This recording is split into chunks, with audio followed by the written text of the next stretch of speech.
안귀숙 시인의 기다림의 미학이라는 그런 시가 있습니다. 한번 제가 낭독해 보겠습니다.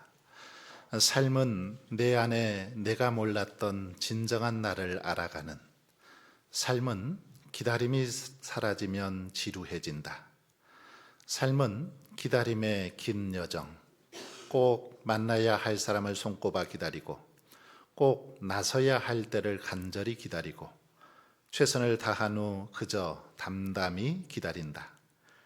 기다림의 여유가 없다면 안달하게 되고 아파하게 되고 힘들어 지치게 되어 그 기다림은 곧 고통의 사슬이 된다. 때로는 조금 더 느리게 기다림의 여유를 불어넣자. 시인의 고백처럼 우리 인생은 긴 기다림의 여정이다, 이렇게 말할 수 있습니다. 그런데 이 기다림이 결코 우리 인생에 무익하거나 나쁜 것만은 아닙니다. 시인은 우리 인생 가운데 이 기다림이 없다면 우리의 인생은 지루해진다, 이렇게 말합니다. 이 인생 가운데 기다림, 어떻게 우리가 기다리느냐에 따라서 우리의 인생을 더욱 복되게 하고 즐겁게 하고 또 행복하게 합니다. 그래서 시인은 마지막 권면에서 우리들에게 마음의 여유를 가지고 기다리자라고 이렇게 권면하고 있는 것을 볼 수 있습니다. 오늘 우리가 읽었던 본문도 이 기다림에 관해서 그렇게 언급을 하고 있습니다. 하나님의 말씀, 하나님의 훈계를 우리가 기다려야 된다라는 것입니다. 기다리는 사람이 복이 있다라고 그렇게 말씀을 하고 있습니다. 34절 끝부분을 한번 보십시오. 기다리는 자는 복이 있나니, 이렇게 마지막 부분이 되어 있는데, 이 표현은 여러분 우리가 어디서 많이 이렇게 본 듯한 표현이지 않습니까? 뭐뭐 하는 자는 복이 있나니, 어디에서 보았습니까? 예수님의 그 산상수훈, 마태복음 5장 이 팔복에서 이런 표현을 우리는 많이 보았습니다. 심령이 가난한 자는 복이 있나니 천국이 그들의 것이며, 애통하는 자는 복이 있나니 그들이 위로를 받을 것이며, 온유한 자는 복이 있나니 땅이 그들의 기업을 받을 것이며, 의에 줄이고 목마른 자는 복이 있나니 그들이 배부를 것이며. 그래서 뭐뭐 하는 자는 복이 있다, 계속해서 이렇게 언급하고 있는 걸 볼 수 있습니다. 그래서 오늘 본문 이 34절 끝부분과 그리고 35절을 연결해서 이 팔복처럼 문장을 만들어 보면 이렇게 만들어 볼 수 있습니다. 기다리는 자는 복이 있나니 생명과 은총을 얻을 것이며, 이렇게 바꾸어 말할 수 있습니다. 기다리는 자에게 생명과 은총의 축복을 누릴 수 있다라는 것입니다. 그렇습니다. 기다리는 사람들, 그들에게 생명이 주어지고 은총이 임하는 것을 볼 수 있습니다. 성경에 보면 기다리다가 하나님의 은혜, 하나님의 축복을 받은 많은 사람들이 등장하고 있습니다. 그중에 먼저 우리는 하박국 선지자를 생각해 볼 수 있습니다. 하박국은 하나님 앞에 많은 이 질문을 던지죠. 신앙생활하면서 하나님 앞에 묻고 싶은 그런 질문의 내용들이 많았습니다. 그래서 하박국 2장 1절에 보면, 내가 내 파수하는 곳에 서며 성루에 서리라. 그가 내게 무엇이라 말씀하실는지 기다리고 바라보며 나의 질문에 대하여 어떻게 대답하실는지 보리라. 하나님 앞에서 하나님께 질문을 던지고 하나님이 뭐라고 대답하실지 내가 기다리겠다, 지켜보겠다, 이렇게 말하고 있는 걸 볼 수 있습니다. 하나님께서 자신에게 그 자신의 궁금사항을 대답해 주실 때까지 기다리겠다라는 것입니다. 여러분, 혹시 여러분의 삶 속에 궁금한 것이 있습니까? 그렇다면 하박국처럼 여러분도 기다릴 수 있기를 바랍니다. 기도하시는 제목들이 있다면 하나님께서 응답해 주실 때까지 기다릴 수 있기를 바랍니다. 하박국이 하나님 앞에서 기다렸을 때 하나님께서는 말씀으로 그에게 응답해 주셨습니다. 하박국 2장 3절을 보시면 이 묵시는 정한 때가 있나니 그 종말이 속히 이르겠고 결코 거짓되지 아니하리라. 비록 더딜지라도 기다리라. 지체되지 않고 반드시 응하리라. 이 말씀을 통해서 하박국의 질문에 하나님께서 대답해 주셨습니다. 그런데 말씀을 자세히 보면 좀 이상해요. 모순이 있는 것처럼 보입니다. 앞에서는 하나님께서 종말이 속히 이르겠다라고 이렇게 하고서는 뒤에서는 뭐라고 말씀합니까? 비록 더딜지라도 기다리라. 앞에서는 속히 이르겠다 이렇게 말씀하시고서 뒤에서는 더딜지라도, 비록 더딜지라도 기다리라 이렇게 말씀하고 있습니다. 그러면 여러분 왜 이렇게 하나님께서 말씀하셨을까요? 하나님 편에서는 이 속히 응답해 주시는 겁니다. 하지만 이것이 우리 사람 편에서는, 우리 편에서는 더디다라는 것입니다. 더디게 느껴지기 때문이죠. 그래서 하나님은 비록 더딜지라도 기다리라 이렇게 우리에게 권면하고 있는 것입니다. 이 말의 정확한 뜻은 비록 더디게 느껴질지라도 기다리라 이런 말씀입니다. 하나님의 응답이 비록 더딘 것처럼 느껴진다 할지라도 기다리라 이런 말씀이죠. 여러분, 하나님의 시계는 정확합니다. 그래서 정한 때가 되면 반드시 정확하게 그렇게 일하시고 응답해 주시는 것을 볼 수 있습니다. 그렇습니다. 하나님의 시계는 한치의 오차도 없습니다. 그러므로 하나님 보고 우리의 시계에 맞추라고 이렇게 말해서는 안 됩니다. 내 시계를 하나님의 시계에 맞춰야 되죠. 내 시간을 하나님의 시간에 맞춰야 됩니다. 하나님은 언제나 옳다는 것을 알고 하나님이 응답하실 때까지 그렇게 기다려야 된다라는 것입니다. 하박국은 하나님 앞에서 이렇게 기다리고 있을 때 이제 하나님께서 말씀하십니다. 하박국 2장 4절입니다. 의인은 그의 믿음으로 말미암아 살리라. 하박국의 고민에 대해서 하나님께서는 의인은 믿음으로 말미암아 살리라. 이 말씀을 통해서 어떻게 불의한 세상 속에서 믿음으로 살아가야 되는지, 어떻게 살아가야 되는지를 하박국에게 말씀하셨습니다. 이 말씀은 로마서 1장 17절에도 나오죠. 바울이 이 말씀을 인용했는데 바울은 이 말씀을 근거로 이신층의의 그 교리를 강조했습니다. 믿음으로 의롭게 된다라는 이 기독교의 교리를 강조하죠. 그러나 여러분, 하나님의 말씀의 의도는 이 바울의 의도와는 강조점이 좀 다릅니다. 약간 차이가 있죠. 하박국서가 말씀하고자 하는 바는 이신칭의 이 메시지보다는 의인의 삶의 방식, 곧 어떠한 형편과 상황 속에서도 믿음으로 살아가는 의인의 삶의 방식을 지금 말씀하고 있습니다.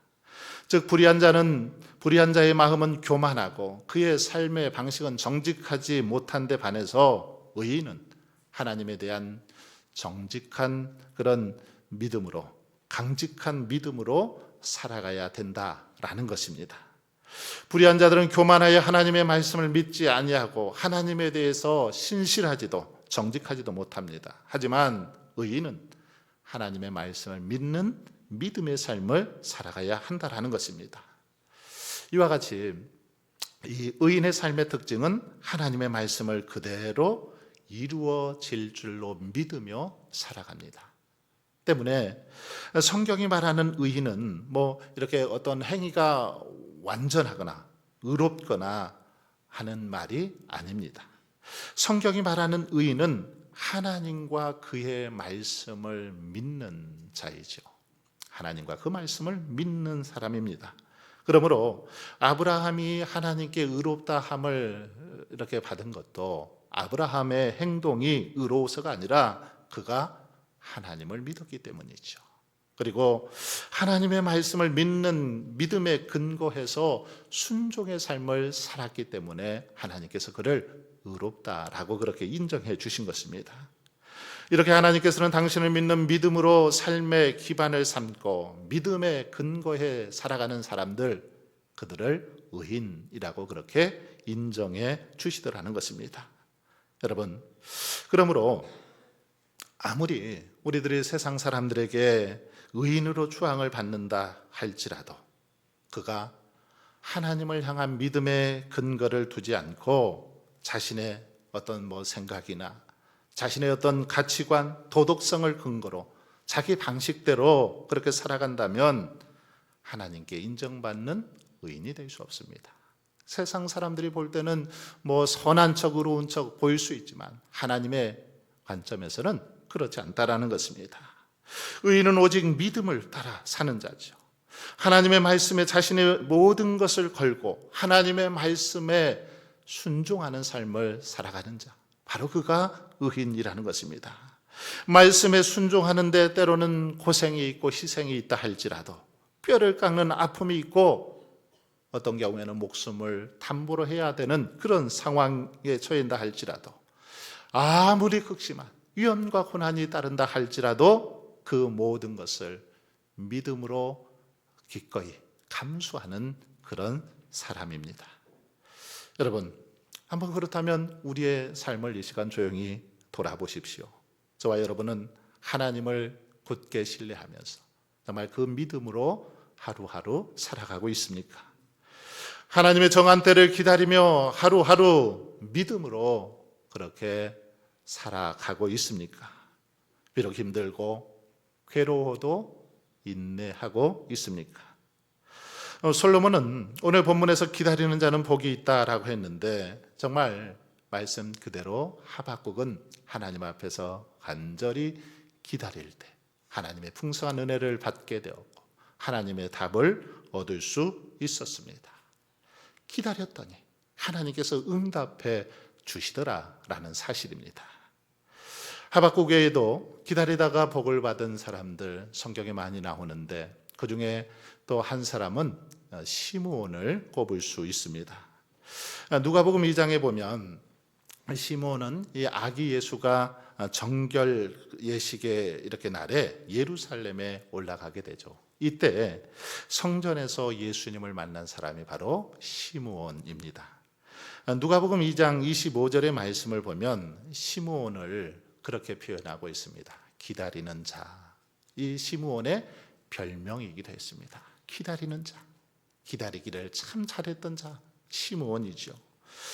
누가복음 2장 25절에 보면 예루살렘에 시므온이라 하는 사람이 있으니 이 사람은 의롭고 경건하여 이스라엘의 위로를 기다리는 자라.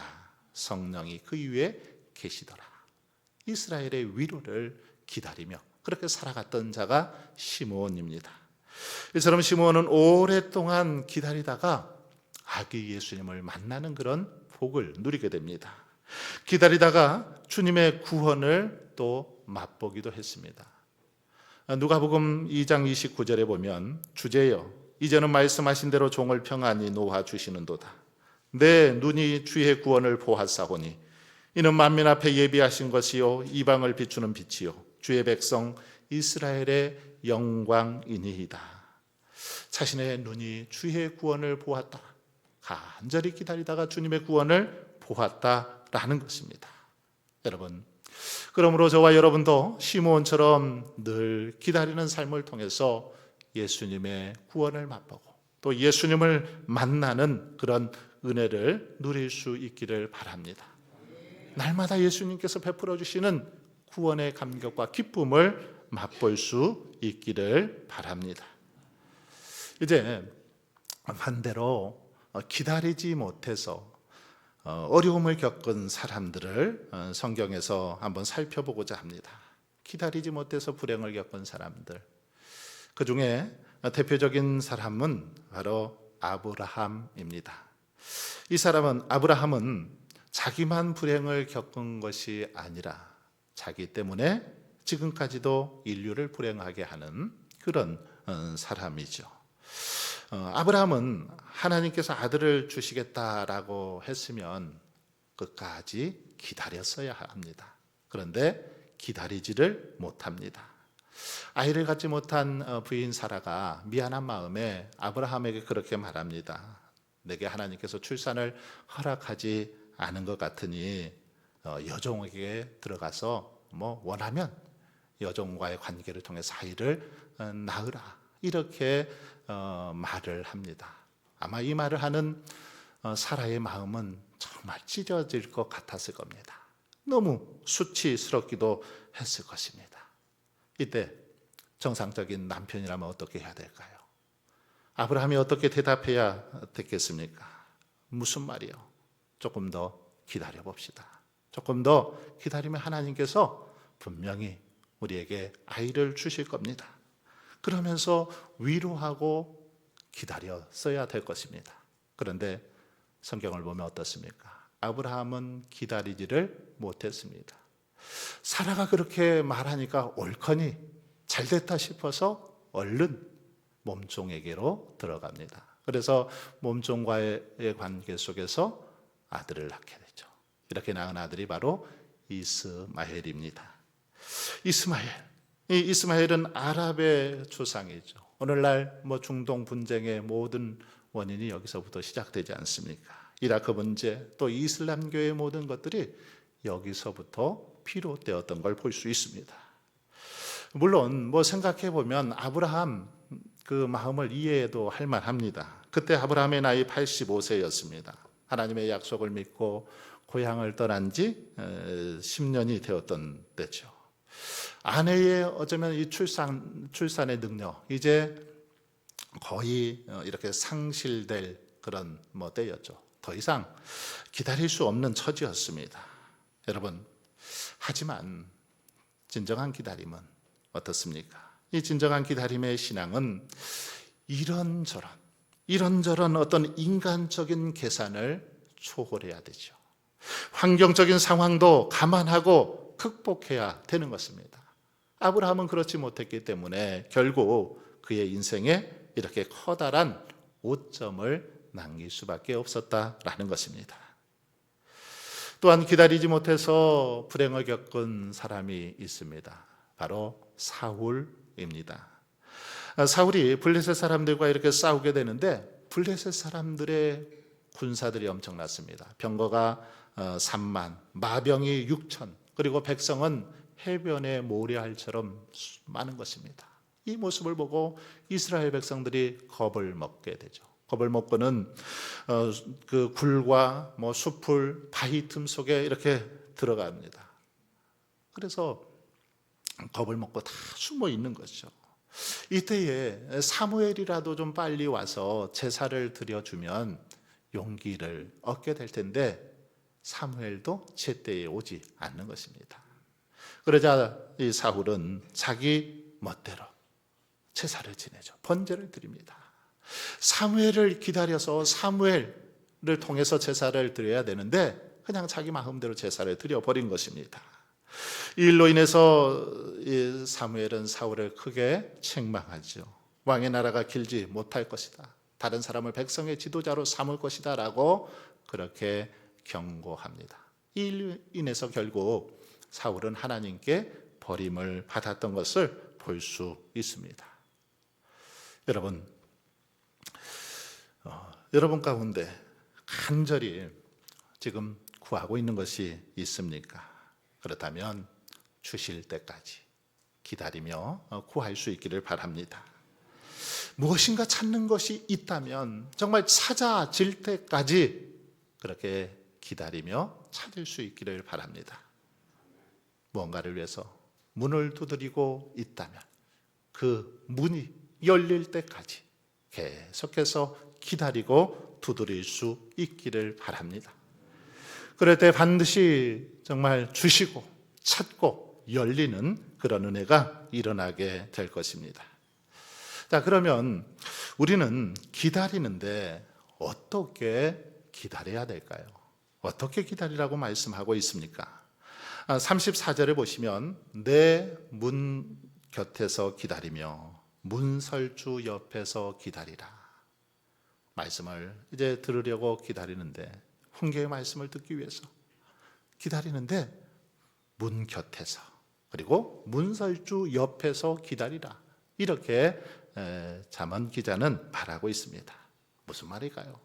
이 말씀은 기다리되 깨어서 긴장하면서 그렇게 기다리라, 이런 말씀입니다. 문이 열리면 곧바로 들어갈 수 있도록 그렇게 기다리라는 것입니다.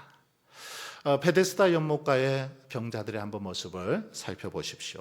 이 연못가에 이렇게 연못가에서 이들은 물이 움직이기를, 물이 이렇게 동하기를 간절히 기다렸습니다.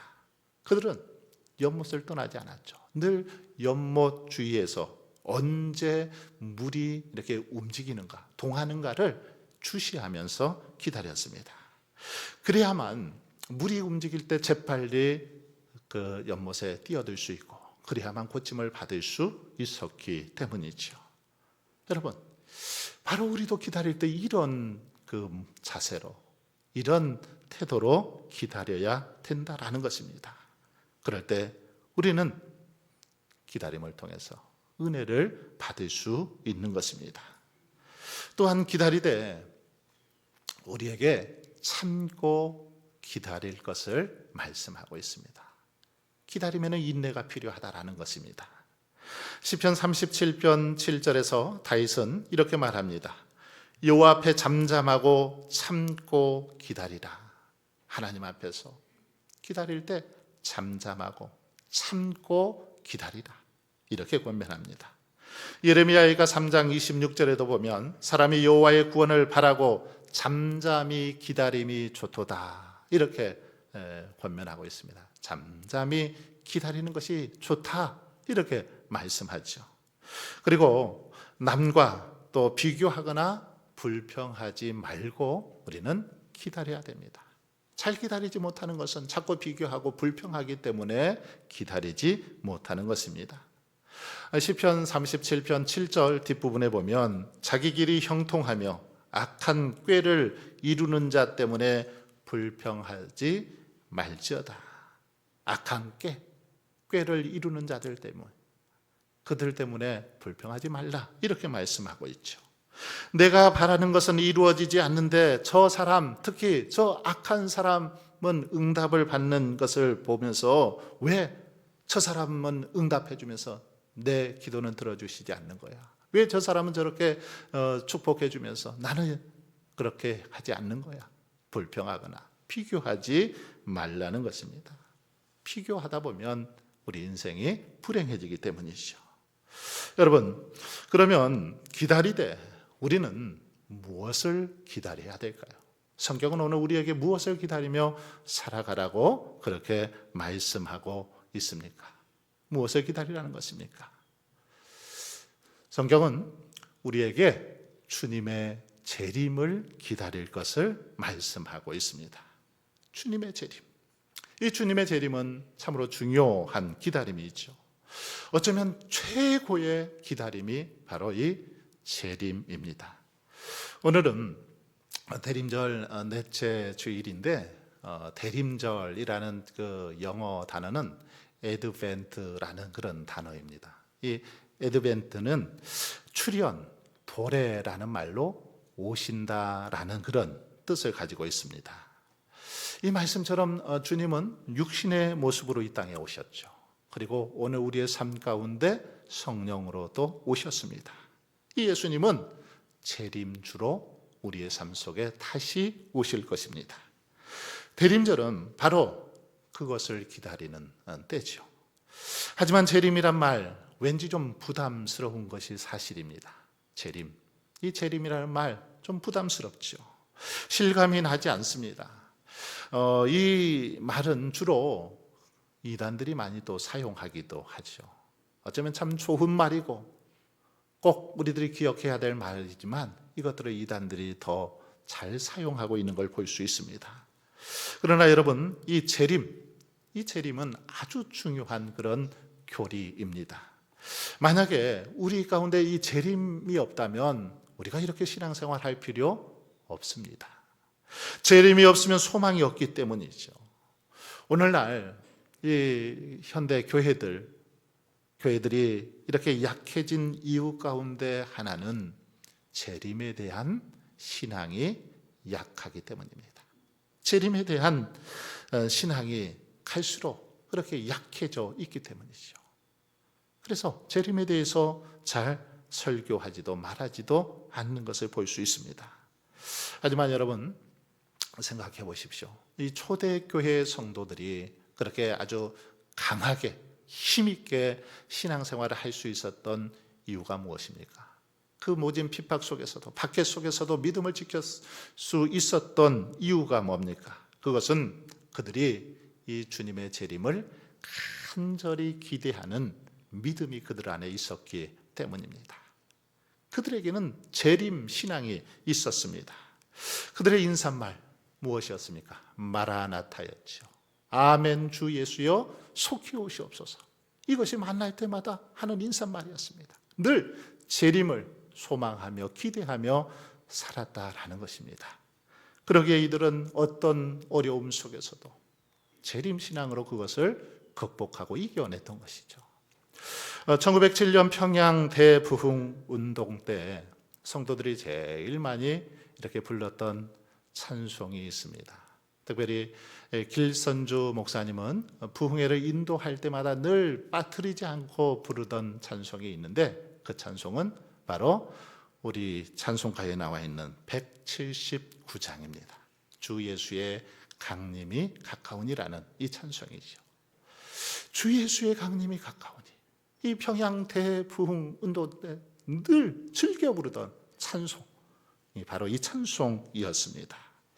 그때는 가사가 그렇게 쓰여져 있습니다. 주 예수의 강림이 불원하니 저천국복 얻을 자 회개하라. 불원하니 이렇게 쓰여졌는데 이 불원 이게 무슨 말입니까? 불원은 거리가 멀지 않다라는 그런 의미를 가지고 있습니다. 이제 주님이 오실 거리가 멀지 않았다. 또 시일이 오래지 않아라는 그런 의미를 가지고 있습니다. 그렇습니다. 여러분 주 예수의 강림이 가까웠습니다.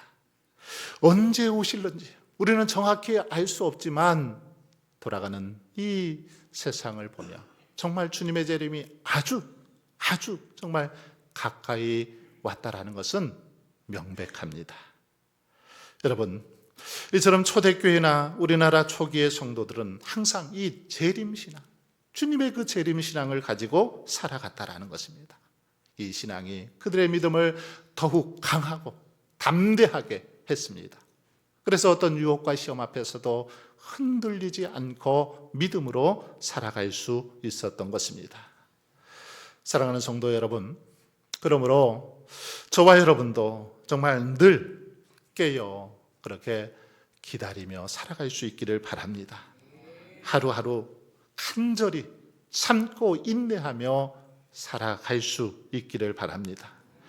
주님이 언제 어디에 어떤 모습으로 오시더라도 정말 부끄럽지 않은 모습으로 맞이할 수 있도록 그렇게 깨어 준비하며 기다리는 삶을 살아갈 수 있기를 바랍니다. 기다림이 때로는 힘들고 또 어렵더라도 참고 여러분 기다리십시오. 긴장하며 정말 간절한 마음으로 그렇게 기다리십시오.